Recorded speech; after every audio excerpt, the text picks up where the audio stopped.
यह ब्रिटिश साम्राज्य नहीं है, यह स्वतंत्र भारत है। स्वतंत्र भारत में सबको अपना अपना अधिकार मांगने का है और हक लेने का है, तब अपना हक लेकर के रहेंगे। कि कैसे प्रशासन के द्वारा दौड़ा दौड़ा के मारा गया, लड़कियों को इनके स्पीच छुआ गया, धक्का दिया गया था। हम लोग की सरकार थोड़ी बहरी है, उनको थोड़ा आवाज देकर सुनाना पड़ता है। हम लोग कल कोई वहाँ पे मारपीट करने नहीं गए थे, हम लोग हथियार लेकर नहीं गए थे। मैं पूछना चाहता हूं बिहार के मुखिया से कि जिसके राज्य में 8000 व्यक्ति को टर्मिनेट कर दिया जाएगा और वो व्यक्ति चैन की नींद की रोटी खा रहे हैं और सो रहे हैं। आप लोग जरा उनसे जाके ये सवाल करिए कि कॉलेज क्यों खोले हैं, बंद कर दे कॉलेज। 6 साल पास आउट हुए हो गया, सिंगल वैकेंसी आया है, इसमें भी अपना मन मर्जी कर रहे हैं। अपने मर्जी से नौकरी पे रखेंगे, अपने मर्जी से निकाल देंगे। ये तानाशाही राज्य तो नहीं है कि किसी का एक का मन से चलेगा, जो वो चाहेंगे वो करेंगे। जब उनको बिहार पुलिस और टीचर ही का ही वैकेंसी निकालना था तो काहे पॉलिटेक्निक कॉलेज खोले हैं, बंद करे कॉलेज। नमस्कार, आप देख रहे हैं चौकस भारत और मैं ब्रजेंद्र। इस वक्त गर्दनी बाग में है और गर्दनी बाग में पिछले 26 दिनों से जो राज्य के सर्वेक्षण करने वाले संविदा कर्मी हैं वो यहाँ आंदोलन और धरना प्रदर्शन कर रहे हैं। दरअसल विशेष सर्वेक्षण संविदा कर्मी और अभियंता संघ का यहाँ जमावड़ा है। हम अगर आपको कैमरा के माध्यम से दिखाएं तो लगभग अभी जो संख्या है वो 5000 की संख्या है लगभग, और इधर उधर होंगे और भी संख्या बढ़ भी सकती है। महिलाएं भी हैं, ये सारे संविदा कर्मी हैं। कुछ तो इंजीनियरिंग किए हैं, कोई पॉलिटेक्निक करके, डिप्लोमा करके, और सबने जब राज्य सरकार को ज्वाइन किया सर्वेक्षण कार्य के लिए तो एक बड़ी उम्मीद के साथ ज्वाइन किया। हम इन्हीं से बातचीत करते हैं और जानने का प्रयास करते हैं कि आज 27वां दिन है आपका। 27 दिनों में क्या कुछ बदलाव हुआ है आप सरकार के नजरिए में? सरकार क्या चाहती है अब आपके लिए? सर, सरकार तो अभी तक कुछ नहीं चाह रही थी, इसीलिए हम अपनी गुहार लेके बीजेपी कार्यालय कल गए थे। आपने देखा कि किस तरह से लाठी और डंडे से हमारा स्वागत किया गया, जबकि हम लोग ना कोई चीज तोड़फोड़ किए ना कुछ किए, और ना ही हम डिसिप्लिन वे में उनके गेट का दोनों साइड खड़ा होके अपनी बातों को रखे और बोले कि 2 घंटा में आपकी फरियाद सुन ली जाएगी। लेकिन आज जो है 24 घंटा हो गया, 2 घंटा का तो खैर बात ही छोड़ दीजिए, लेकिन अभी तक नहीं सुने। मुलाकात हुई? हाँ, वहाँ प्रभारी सर हैं, जो बीजेपी कार्यालय के प्रभारी सर हैं, उन्होंने कहा कि आपकी बात को हम 2 घंटा के अंदर पहुँचा देते हैं। और किसी दल के लोग जो आपके सहानुभूति या सपोर्ट के लिए? कोई सपोर्ट में नहीं है, जाते हैं सीधा कहते हैं कि अपील में जाओ। 54 लोग गए अपील में, अपील खारिज कर दी है। अच्छा, एक बात बताइए, ये सारे संविदा कर्मी का इंजीनियर हैं? सब इंजीनियर हैं और सब विशेष सर्वेक्षण, अमीन, कानूनगो और सहायक बंदोबस्त पदाधिकारी और लिपिक, ये 4 तरह का पोस्ट है इसमें। और चारों लोग जो है अपनी मांग को लेके यहाँ आए थे और 5 साल से कार्यरत हैं सबको, और 5 साल हो जाने के बाद एक्सटेंशन हो रहा था, एक्सटेंशन से एक्सटेंशन दे रहे थे। हम कौन सा नाजायज मांग को लेके आए थे कि जब लंबा चलने वाला प्रक्रिया है तो आप हम लोग को सोचिए, 60 बरस कीजिए, अरे नहीं कीजिए वो अलग की बात है, लेकिन बात तो करिए। कोई बात करने के लिए भी नहीं तैयार है, इसीलिए मजबूरन यहाँ पे आके हम लोग धरना पे, शांतिपूर्ण सत्याग्रह पे बैठे हुए थे। लेकिन हम लोग की बात जो है नहीं मानी गई, तो हम लोग याचना लेके बीजेपी कार्यालय गए थे, क्योंकि हमारे श्रावगी सर ही मंत्री हैं, बीजेपी के ही हैं, राजस्व मंत्री, और वो तो इतना ज्यादा ये चीज है कि कोई बात सुनने के लिए नहीं तैयार है। ठीक है, वो कहते हैं अलगे चीज कि उगाही किए हो। क्या उगाही किए भाई? यहाँ टेंट फ्री में आता है। इतने लोग जो बिहार के 8000 बच्चे आते हैं, उसके रहने की व्यवस्था, खाने की व्यवस्था नहीं होती है, तो सब मिलके ना सहयोग देता है। कोई अपने पॉकेट से इतना बड़ा आयोजन कर सकता है, संचालन कर सकता है, इतना बड़ा पंडाल है। ठीक है, क्या सर उगाही किए हैं, आप ही बता दीजिए। तो आपसी सहयोग है ये, अगर कहा जाए तो सहयोग तो सब कोई करता है ना। 100 रुपया भी देंगे तो 80,000 रुपया होता है सर, 200 देंगे तो इतना होता है। अब 27 दिन फ्री में चल गया।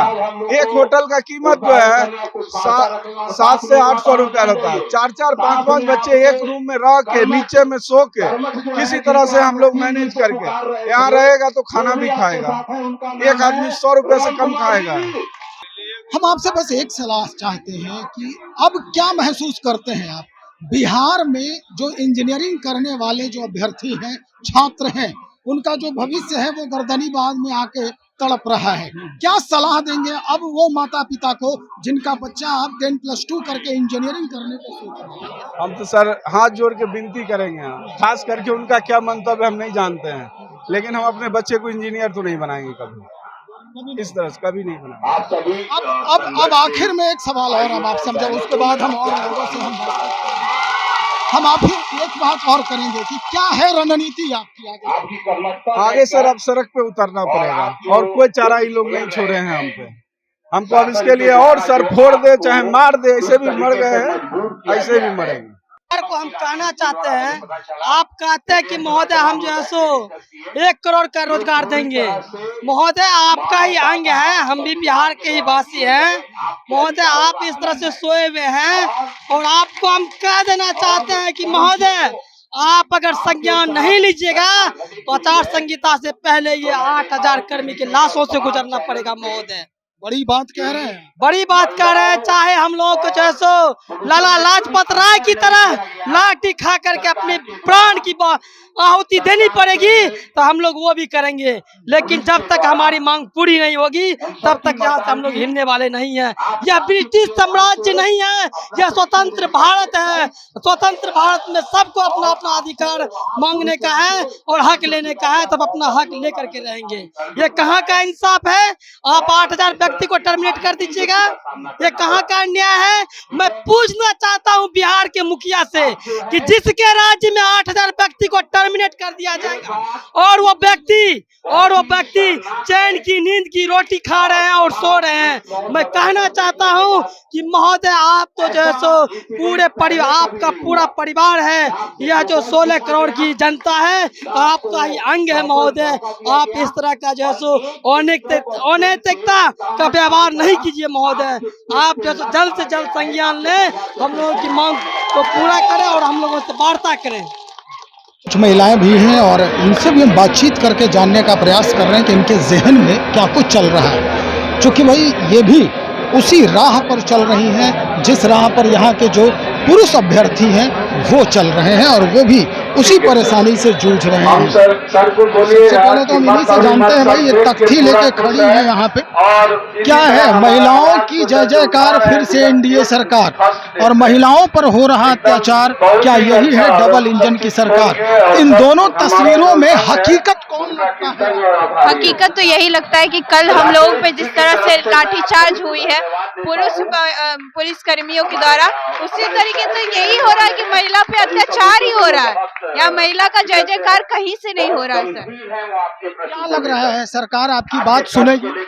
सरकार को सुनना पड़ेगा हमारी बातें, हमसे सरकार है और सरकार से हम हैं। अगर हमारी मांगे सरकार नहीं सुनेगी तो कौन सुनेगा?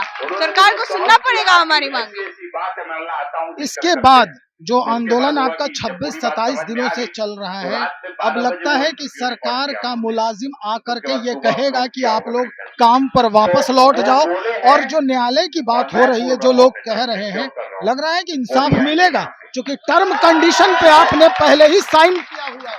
देखिए सर, न्यायालय जो भी है, सरकार को तो बातें हमारी सुननी पड़ेगी, और जो कि अभी हमारे सर ने बोला है कि अगर यहाँ तक बात नहीं होता तो हम लोग कोर्ट तक भी जाएंगे, और जरूर जाएंगे अपना हक के लिए। अगर हमें कोर्ट जाना पड़े तो कोर्ट भी जाएंगे, लेकिन सरकार को ये चीज सोचना चाहिए, जो हाँ वो बोल रही है कि 5 साल में 1 करोड़ की नौकरी दी जाएगी, वहाँ क्षण भर में वो 8000 लोगों को नौकरी से बेघर कर दे रहे, उनके पेट में लात मार रहे, तो ये कैसी नौकरी दे रहे? आप ये सोच रहे कि 1 साल के अंदर हम नौकरी ले और 1 साल के अंदर फिर नौकरी छुड़वा दे, तो इससे तो कोई ये नहीं ना होने वाला।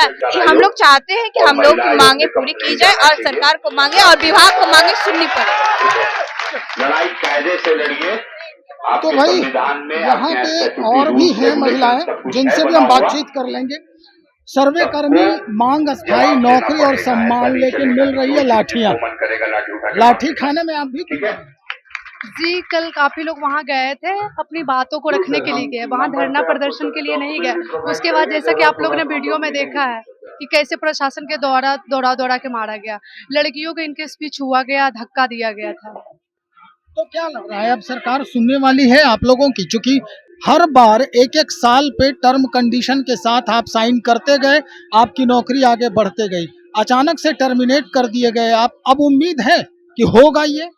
पूरा उम्मीद है। और हम लोग जब तक पूरी बातें नहीं बनेगी तब तक हम लोग कहीं नहीं जाएंगे। हमारी पांचों जो पांच मांग पड़ता है हम लोग की सरकार थोड़ी बहरी है, उनको थोड़ा आवाज देकर सुनाना पड़ता है। हम लोग कल कोई वहाँ पे मारपीट करने नहीं गए थे, हम लोग हथियार लेकर नहीं गए थे। वहाँ पे हम लोग सिर्फ अपनी मांग रखने गए थे, हमारे साथी से बात करने गए थे। वो जो लोग डंडा उठाए थे, हम लोग महिला कर्मी आगे थे, हम लोग को बचाने के चक्कर में उन लोग को इतना मारे हैं, सर फोड़ दिए हैं। और हम मेरे ऊपर भी डंडा चला रहे थे, हमारे साथियों को धक्का दे रहे थे। तो वो किस हक से मार रहे थे? क्या लेडीज फोर्स नहीं वहाँ पे? तो वो लोग नहीं करते, जेंट्स होकर के वो हम लोग पे हाथ उठाएंगे और हम लोग को धक्का देंगे? सरकार बोल रही है कि हम लोग का सर फोड़ने के लिए। हम लोग सिर्फ अपनी मांग रखने आए, वो भी शांतिपूर्ण तरीके से गए थे मांग रखने। हम लोग कोई लड़ने और मारने पीटने नहीं गए थे। हम लोग पढ़े लिखे हैं, हम लोग इंजीनियर हैं, हम लोग बेवकूफी नहीं करने आए हैं। हम लोग को बचपन से सिखाया गया है पढ़ने के लिए और कायदे से मांग रखने के लिए, ना कि हम लोग को मारपीट करने के लिए सिखाया गया है। नहीं मानती है सरकार तब क्या करेंगे? सरकार नहीं मानेगी, हम लोग सुनवाएंगे। जब तक वो नहीं मानेगी तब तक कभी। तो वो लोग सोच रहे कि कुछ दिन में आचार संहिता लागू हो जाएगा और उसके बाद सरकार हाथ खड़े करेगी, लेकिन अब उसके बाद आपका क्या होगा? अभी भी 15 दिन अभी हम बैठेंगे, उनसे अभी भी बोलेंगे। वो जहाँ जाएंगे उनसे हम लोग अभी भी मिलेंगे, उनसे बोलेंगे कि हम लोग को देखिए, हम लोग का विचार कीजिए, हम लोग क्यों निकाला गया है। ये तानाशाही राज्य तो नहीं है कि किसी का एक का मन से चलेगा, जो वो चाहेंगे वो करेंगे, एक साथ सारे कर्मी को निकाल देंगे। वो क्यों लिए थे? जब उनका ऐसा कहते इतने सारे इंजीनियर का लाइफ क्यों बर्बाद कर रहे हैं? 38 जिला में 38 को कॉलेज खोल रहे हैं, पढ़ने के लिए बोल रहे हैं। जब पढ़ ले रहा है, लड़की लोग भी पढ़ रही है, गार्जियन हम लोग के मजदूरी करके हम लोग को पढ़ाते हैं। जब हम लोग पढ़ लिख कर यहाँ आ रहे हैं काम करने के लिए, तो बोलते हैं 2 साल बाद तुम लोग जाओ।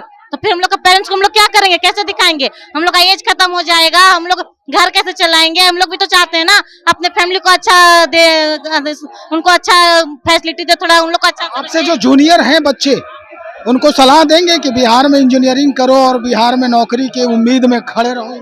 वो सही है ना? इंजीनियरिंग लोग माँ बाप करवा दें कि हाँ मेरा बेटा तो इंजीनियर बन जाएगा, पढ़ेगा, जॉब करेगा, मेरा लाइफ अच्छा हो जाएगा। तो गार्जियन सोचें कि हम क्यों पढ़ाएं, जब मेरा बच्चा पढ़ के रोड पे आएगा और मार खाएगा, सर फोड़ेगा, तो फिर तो मेरा बच्चा रोड पे ही आ जाएगा। तो क्यों पढ़ाने के लिए? वो लोग तो सोचेंगे ना एक बार। सरकार से बस हमारी यही विनती कि हम लोग से बात करें और हम लोग के मांग को पूरा करें और हम लोग पे ध्यान दें, हम लोग को वापस ले। तो ये भाई स्थिति है, जो अभ्यर्थी है, जो यहाँ लोग खड़ा है, और उनसे भी हम एक और जो महिला है उनसे भी हम बातचीत कर लेते हैं। कहाँ से हैं आप? हम वैशाली जिला से हैं, लेकिन हमको बस एक यही क्वेश्चन करना है कि जब उनको अपना मन मर्जी करना है तो हर जिला में कॉलेज क्यों खोल के रखे हैं? एक पॉलिटेक्निक कॉलेज, जब उनको नौकरी ही नहीं देना है, हम लोग से तो बात कर नहीं रहे हैं। आप लोग जरा उनसे जाके ये सवाल करिए कि वो कॉलेज क्यों खोले हैं, बंद कर दे कॉलेज। 6 साल पास आउट हुए हो गया, सिंगल वैकेंसी आया है, इसमें भी अपना मन मर्जी कर रहे हैं। अपने मर्जी से नौकरी पे रखेंगे, अपने मर्जी से निकाल देंगे। ये दोहरी नीति है सरकार की। हमको उनसे उनके नीति से नहीं मतलब है, उनको हम लोगों से, हम लोग के कैरियर से कोई मतलब नहीं। हम लोग के भविष्य के साथ खेल रहे हैं ना। वो अभी एक साथ लेके 7,500 लोगों को निकाल दिए हैं। एक के घर में अगर 10 लोग भी होंगे तो समझ जाइए कि उनका कितना वोट जाएगा। और लोग उनसे बात करने जा रहे हैं। ये 7,500 कितना नहीं है, लेकिन 7,500 लोग तो उनको वोट नहीं देगा, उनके घर वाले भी नहीं देंगे। उनसे जाके सिर्फ ये क्वेश्चन करिए कि उनको नौकरी जब देना ही नहीं है तो कॉलेज काहे खोले हैं? क्यों आदमी इतना मेहनत करेगा, सेमेस्टर एग्जाम देगा, जाके सब बिहार पुलिस का तैयारी करेगा? जब उनको बिहार पुलिस और टीचर ही का ही वैकेंसी निकालना था तो काहे पॉलिटेक्निक कॉलेज खोले हैं? बंद करे कॉलेज। तो भाई अब सरकार को भी एक नसीहत जो है वो मिल रहा है। सरकार की जो दोहरी नीति है उसको ले करके भी ये अभ्यर्थी जो हैं, या जो कहें कि भाई जिन्हें नौकरी से हटा दिया गया है, अब ये कह रहे हैं कि एक तरफ तो आप जो इंजीनियरिंग कॉलेज है उसे हर जिला में खोल करके लोगों का तुष्टीकरण कर रहे हैं, और दूसरी तरफ जब हम इंजीनियरिंग करने के बाद जब नौकरी मांगते हैं तो नौकरी मिलने के बाद भी हमें बाहर कर दिया जाता है। तो चलिए अब देखते हैं कि सरकार जो है इनकी मांग को कितने दिनों में मानती है और क्या कुछ जो नए रास्ते हैं इनके लिए, इनके भविष्य के लिए वो निकालती है सरकार। बने रहिए, और भी लोगों से बातचीत करते हैं, उसके बाद फिर हाजिर हो रहे हैं। बहुत शुक्रिया।